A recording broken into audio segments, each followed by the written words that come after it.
बिस्मिल्लाहिर्रहमानिर्रहीम। मैं हूं रज़ा मेकर। उम्मीद है आप सब लोग खैरियत से होंगे। आइए आप जानते हैं आज की कुछ अहम अपडेट्स इमरान रियाज खान से। नादरीन, पाकिस्तान जो है वो एक सिस्टम के तहत चलता है। बहुत बड़ी खबरें जो मैं आपके साथ शेयर करने जा रहा हूँ, लेकिन उससे पहले आपको बताना ज़रूरी है कि पाकिस्तान एक सिस्टम के तहत चलता है। इस सिस्टम के बेनिफिशरीज हैं। इसके अंदर एक बहुत बड़ी एलीट है, इसके अंदर एस्टेब्लिशमेंट है जो सारी चीज़ों को तय करती है और अपने मुताबिक चीज़ों को मोड़ती है, अपने मुताबिक चीज़ों को चलाती है। ये सिस्टम आज तक नहीं हारा। कई लोगों ने इस सिस्टम को चैलेंज करने की कोशिश की, लेकिन जितने लोगों ने भी इस सिस्टम के साथ सर टकराया उनका सर फूट गया।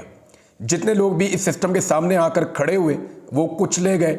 सिस्टम बहुत ताकतवर है, लेकिन पहली मर्तबा एक शख्स इस सिस्टम से टकराया और उसने सिस्टम की बुनियादें हिलाकर रख दी हैं।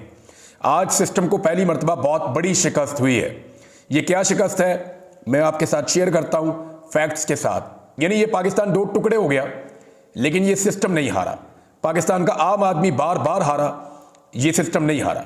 पाकिस्तान का मजदूर हार गया, किसान हार गया, सियासतदान हार गया। जितने मुहिब्बे वतन पाकिस्तानी हैं जिन्होंने कभी आवाज़ उठाई वो सारे हार गए, लेकिन सिस्टम नहीं हारा। पहली मर्तबा सिस्टम को शिकस्त हो रही है। और ये कैसे हो रही है मैं आपको बताता हूं। पाकिस्तान तहरीक इंसाफ के MNAs को तोड़ना था, और ये कोई बहुत बड़ा टास्क नहीं था। पूरा सिस्टम इसके ऊपर काम कर रहा था, और सिस्टम ने इतने बुरे तरीके से आज तक काम नहीं किया जितने बुरे तरीके से अब काम किया। बीवियां उठा ली, बेटियां उठा ली, जो है वो माओ बहनों की इज्जत नहीं की, चादर और चार दीवारी का तकद्दुस पामाल कर दिया, फैक्ट्रियां बंद कर दी, घर बंद कर दिए, मुलाजमीन उठाकर ले गए, बंदे उठाकर ले गए, ज़बरदस्ती लोगों को अगवा किया गया, उन्हें हब्से बेजा में रखा गया, लोगों पे बदतरीन टॉर्चर किया गया, लोगों की फैमिलीज पर टॉर्चर किया गया, बच्चों को ज़हनी और जिस्मानी अजियत पहुंचाई गई। सिस्टम इस लेवल तक कभी नहीं गया था। और जिन लोगों के खिलाफ ये किया गया वो भी कोई कमज़ोर लोग नहीं थे, वो अवाम के मुंतखब नुमाइंदे थे। इससे पहले कभी ऐसा नहीं होता था, मुंतखब नुमाइंदे यूं करके काबू आ जाते थे। यानी एक टेलीफोन कॉल की मार होता है एक MNA या एक मिनिस्टर।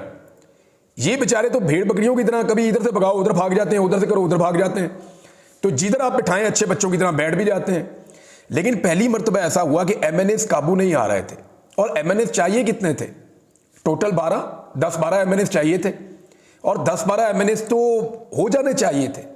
लेकिन सेनेटर में और MNA में एक फ़र्क होता है, वो मैं आपको ज़रा बता देता हूँ।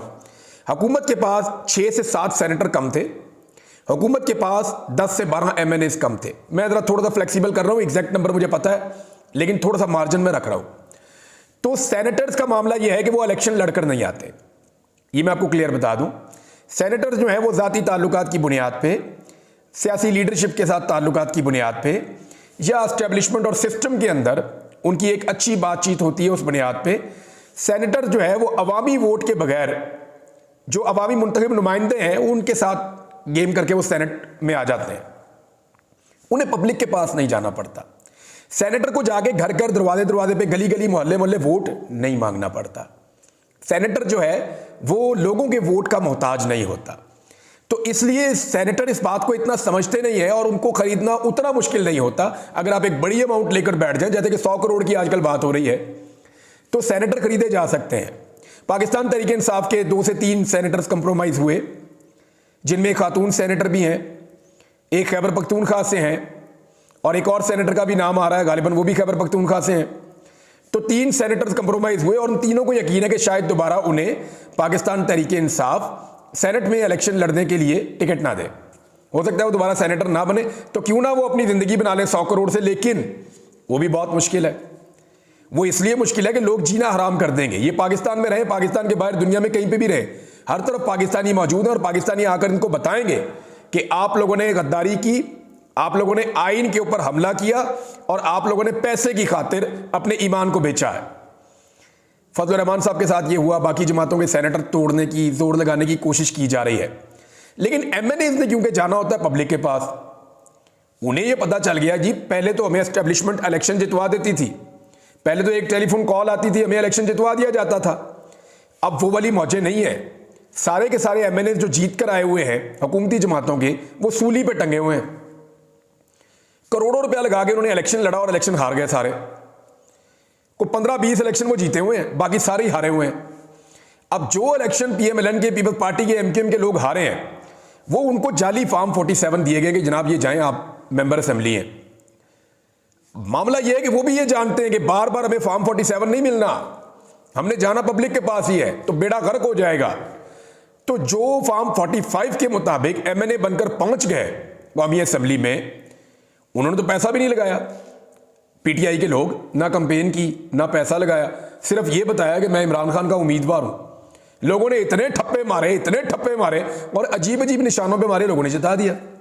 अब एमएनएज नहीं टूट रहे, एमएनएज पूरे नहीं हो रहे। बड़ी कोशिश की है, सरतोड़ कोशिशें की है, 4, 5, 6 से आगे फिगर जाता ही नहीं है। बड़ी कोशिश की है, इदारों ने कोशिश करके देख ली, जो हसास इदारों ने कोशिशें करके देख ली, हुकूमत ने पूरी कोशिश कर ली, वुज़रा ने कोशिश कर ली, पैसों के बैग फिरा दिए, सारा कुछ करके देख लिया, माने ही नहीं। उनके घर तक तोड़ दिए, बच्चों और फैमिलीज को हरासा कर दिया, वो नहीं माने। अगवा शुरू हो गए, फिर भी नहीं माने। तो एमएनएज नहीं टूटे। तो फिर एक नया हथकंडा इस्तेमाल किया गया। वो ये किया गया कि इलेक्शन कमीशन ऑफ पाकिस्तान को दोबारा उनकी मीटिंग करवाई गई और वहां पे इलेक्शन कमीशन ऑफ पाकिस्तान ने फैसला किया कि ये एक काम करते हैं कि मखसूस नशिस्तें जो ले ली गई थी, जो पाकिस्तान तहरीक इंसाफ का हक है, वो मखसूस नशिस्तें हमने ले ली थी सरकार से सुप्रीम कोर्ट के कहने पर, तो वो वापस सरकार को दे देते हैं मखसूस नशिस्तें। तो इनके एमएनएज पूरे हो जाएंगे मखसूस नशिस्तें मिलने पर। ये वाला खेल जो है वो खेलने की कोशिश की गई और इसका फैसला किया गया। मैंने आपको पिछले वीलॉग में बताया था कि इलेक्शन कमीशन ऑफ पाकिस्तान ने खुद सुप्रीम कोर्ट ऑफ पाकिस्तान को लिखकर जवाब मांगा हुआ है कि जनाब ये हमारे सवाल आते हैं, इनके जवाब आप हमें दे दें। इलेक्शन कमीशन ने खुद दोबारा लिखा था, सुप्रीम कोर्ट का जवाब नहीं आ रहा था। तो ये बेस्ट टाइम था जब सुप्रीम कोर्ट का जवाब आया, जब इलेक्शन कमीशन ने यह फैसला किया कि वो मखसूस नशिस्तें जो पाकिस्तान तहरीक इंसाफ की हैं आज के दिन में दोबारा दे देते हैं पीएमएलएन को, पीपल्स पार्टी को, एमकेएम को। जब ये सारी सीटें उनके पास इकट्ठी हो जाएंगी, वो 2/3 अक्सरियत में चले जाएंगे, सेनेट में अपने मारदार कर लिए, कुछ ना कुछ करके गेम बना लेंगे और कौमी असेंबली में भी हमारे नंबर पूरे हो जाएंगे। आईनी तरमीम एक दफा हो गई तो हो गई, और आईनी तरमीम भी वही वाली करने जा रहे हैं जो पहला मुसवदा है, यानी कादी फायद ईसा साहब की एक्सटेंशन, 68 साल तक की उम्र, नई अदालती एक वो बन जाएगी, आईनी अदालत कायम कर दी जाएगी, जुडिशरी तो सारी हो गई, अजीबोगरीब किस्म की सूरत हाल हो जाएगी। जिस जज को दिल करेगा जिस मर्जी अदालत में ट्रांसफर कर देंगे। जजों की तैनाती के लिए जनाब वो ये करेंगे कि 3 या 5 का पैनल बनाएंगे, इसमें जज उठाओ, सीनियरिटी जो है वो खत्म हो गई। तो जब ये सारे काम करेंगे तो अदलिया पूरी तरह से पॉलिटिसाइज हो जाएगी। और भी बहुत सारे मामला हैं, इसमें मिलिट्री एक्ट का मामला है, वो बड़ा संजीदा मामला है, उसके ऊपर शहजाद अकबर साहब ने बड़ा डिटेल वीलॉग किया है, उसको सुन के आपको सारा समझ आ जाएगा। बड़ा बारीक उन्होंने पूरा बताया कि एक्चुअली क्या करने जा रहे हैं वहां पे। कुछ और लोगों ने भी इस पे काम किया, मैंने कल पिछले वीलॉग में आपको बताया भी था। तो अब मामला यह है कि इलेक्शन कमीशन ने वो सीटें देने का फैसला किया। एन उस वक्त सुप्रीम कोर्ट ऑफ पाकिस्तान ने एक लंबा छक्का मारा और जितनी भी 2 नंबरी पाकिस्तान में हो रही थी वो सारी 2 नंबरी का दरवाजा एक दफा फिर बंद कर दिया है। लोगों को समझ आ गई है कि आज की जो एस्टेब्लिशमेंट है वो पाकिस्तान की आवाम और पाकिस्तान का आम वोटर है जो इमरान खान के साथ खड़ा है। लिहाजा इमरान खान को हम छोड़ नहीं सकते, वो लोग खड़े हुए हैं इमरान खान साहब के साथ।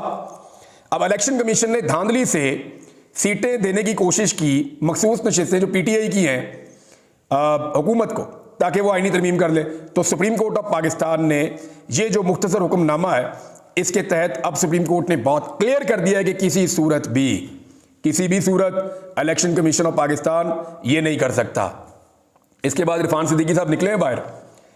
कल जब निकले थे तो उन्होंने कहा जी कल हम पेश कर देंगे आईनी तरमीम, और आईनी तरमीम हो भी जाएगी। दिखाई तो ऐसे ही दे रहा था, लेकिन आज सहाफ़ी सवाल करते रहे और वो जवाब दिए बगैर चले गए।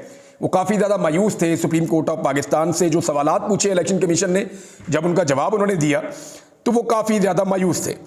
अब यहाँ साबित होता है कि जेल में बैठा हुआ आदमी जीत गया। नाज़रीन, ये थी आज की अहम अपडेट्स।